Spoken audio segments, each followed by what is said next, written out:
Здраво на сите, јас сум Жарко Батик, вие се наоѓате во Машки свет.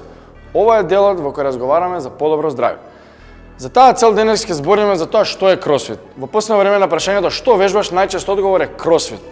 Но што у суштина е кросфит? Многу луѓе викаат: "Еј, немој, тешко е тоа, ќе има повреди, кичмата, не знам, лево, десно, овој се повредил, оној се повредил." Тоа не е точно.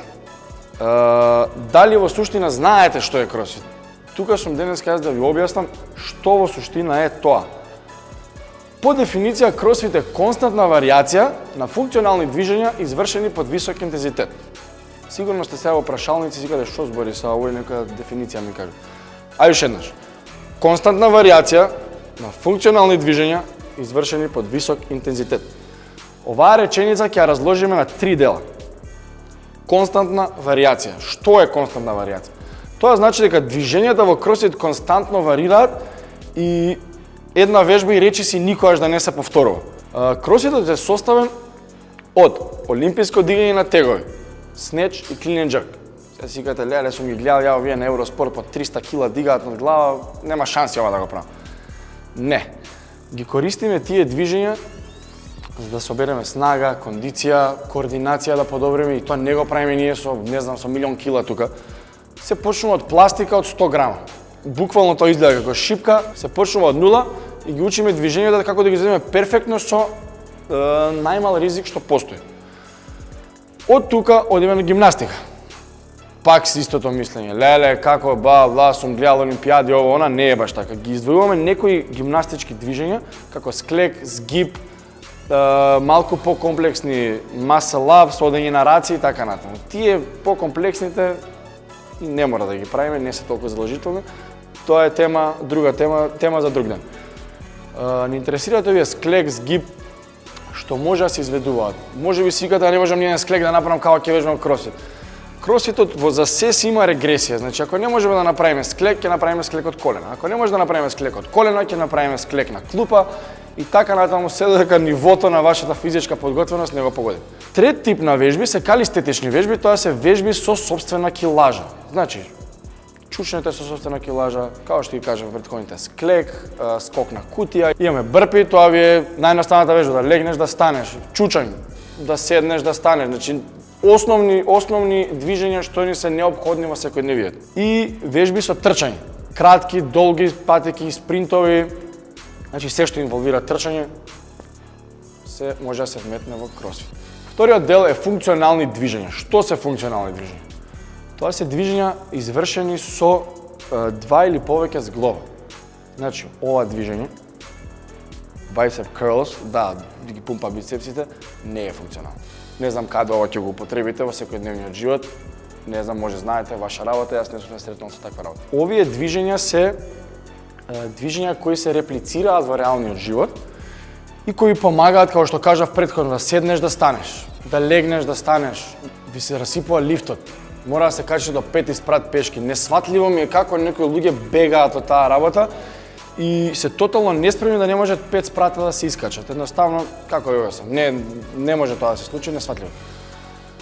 Често ми се случува, од кога почнав јас да вежбам, веќе сум 8 години во оваа работа, баба ми, тетка ми, другари, значи се селат, им треба да им се качи нешто, само мене ми се јавуваат, дојде ми треба машината ми стигна да ми ја качиш едно друго.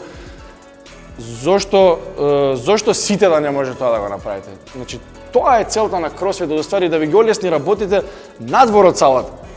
Супер е вие тоа што вежбате тука, ќе изгледате фит, ќе се осеќате подобро, да, тоа е еден од многуте бонуси на кросфит. Меѓутоа, најбитното нешто е што без никаков проблем нема никаков проблем да ви представува тоа основни физички потреби во животот што да ги направите. Како што реков, селење, качување на скали, така натаму, мал милион работи, кието авион, куферот да го ставите горе, ме разбирате што сакам да ви кажам. Се нашли во иста позиција. Висок интензитет. Ова е третата компонента од нашата дефиниција. Што значи висок интензитет? Не значи тоа дека треба вие да се дерете, сега кога дигате дедлифт, например, или бенч, што да викнете посилно. Не. Наједноставно го сватите е вака. Делот од високиот интензитет, тука се случува магијата во нашето вежбање. Тука се согоруваат мастите. Тука се подобрува работата на срцето, метаболизмот на организмот. Тука се сите компоненти за кои ние вежбаме и тука се сите придобивки од кросфитот се во високиот интензитет. Накратко да го сватите што значи тоа. Имаме пример. Вежба со 50 чучња. Треба вие 50 пати да чучнете и да се исправите за одредено време. Имаме АЦ и имаме перо. Перо беше у велнес, АЦ беше фит. АЦ ја прави вежбата за минута и 10, 50 чучња. Од друга страна, перо му треба околу 3 минути да чучне 50 пати да стане. Перо лежи на земја утепан, не може да се движи со нозете. АЦ лежи на земја утепан, не може да се движи со нозете. Што е разликата сето? И перо не може да се движи, завршил за 3 минути, и АЦ не може да се движи, завршил за минута 10. И овој, и АЦ, и перо ја извршиле вежбата под висок интензитет. Тоа не значи дека ако моето ниво на физичка подготвеност и имам јас еден тип на интензитет, значи дека и ти, како некој што не вежбал никогаш кросфит, ќе го прави истото. Секој си има свој степен на интензитет. Ми се случува често луѓе да ми кажат: "Еј, слушај, треба да се спремам за кросфит, ќе трчам на ке еден месец па ќе дојдам." Зошто? Или не можам јас кросфит, тоа е многу тешко. Да, тешко е, но ништо страшно. Не, си го пратите својот левел на физичка подготвеност. Никој не ве тера да правите повеќе од тоа што вие можете да направите. Ако можеш 5 склека, да си жив и здрав, толку ти е максимумот на денот, тоа е тоа. Утре ќе доеш пак, утре е подобро, напредуваме со тек на време. И тоа е убавината на кросфит што никогаш не досадува. Ова е единствена фитнес програма која јас сум ја видел, а луѓето се задржуваат по година, 2, 3, 5, 7 и повеќе. Што за други фитнес програми и начини на вежбање не можам да кажам. Сум вежбал и по теретани, бодибилдинг и такви работи. Според мене, едноставно мене ми е досадно.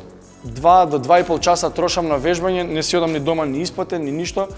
Немам ништо против теретаните, значи слободно ако мислите дека тоа е за вас, go for it, нема никаков проблем. Меѓутоа се зборувам за мене. Тренингот во кросфит трае 1 час, доаѓате, се загревате, вежбаме, се ладиме, се стегаме на крајот од вежбата, 1 сат си одите дома. Значи нема губење време, ја удирате вежбата најсилно што можете, највисок интензитет што можете, си одите дома уморни, испотени, препотени, со едно чувство на сатисфакција дека сте извежбале и дека она баш feel good момент имате. Утрената сте воспалени, се сеќате добро, го има она чувство и добро извежба вчера. И затоа практикувајте кросфит, зашто од кросфит подобро здравје.